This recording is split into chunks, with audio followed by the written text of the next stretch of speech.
Hello everyone, তো কেমন গরম পড়েছে বলো। এত গরমে ভাবলাম আমরা সবাই মিলে যাই পুকুরে স্নান করতে। তো যেমন কথা সেরম কাজ, চলে এলাম আমরা এখানে। আর এই সুন্দর যা ধান হয়েছিল দেখেও বড্ড ভাল লাগে। আর এই জায়গাটা যা সুন্দর, আর রিম্পা দিয়ে এসে এই সবজিগুলো পাড়ছিল, সুন্দর সুন্দর ছোটো ছোটো উঁচে হয়েছিল।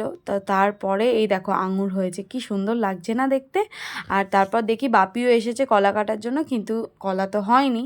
তারপর বাকি যা সবজি আর মানে হয়েছিল সেগুলো সবই আমরা তুলে নিলাম। আর তারপর গেছিলাম নোড় পাড়ার জন্য। নোড় পেড়ে আমরা দেখো কি সুন্দর করে নোড় পাড়ছিলাম সবাই মিলে ধরে। বেশ ভাল লাগছিল কিন্তু নোড় পাড়তে। তারপরে এই দেখো এরা এখানেই থাকে, কি সুন্দর না। তারপর আমরা গেলাম স্নানের ঘাটে স্নান করার জন্য। আর খুব মজা হয়েছিল। আমি তো বেশ কত বছর পর যে পুকুরে এসে স্নান করছি। তারপরে উঠে এই মন্দিরটাতে সবাই নমস্কার করে বাকিটুকুনি ঘুরে নিয়ে ড্রেস চেঞ্জ করে বাড়ি চলে এলাম পেপসি খেতে খেতে। টাটা।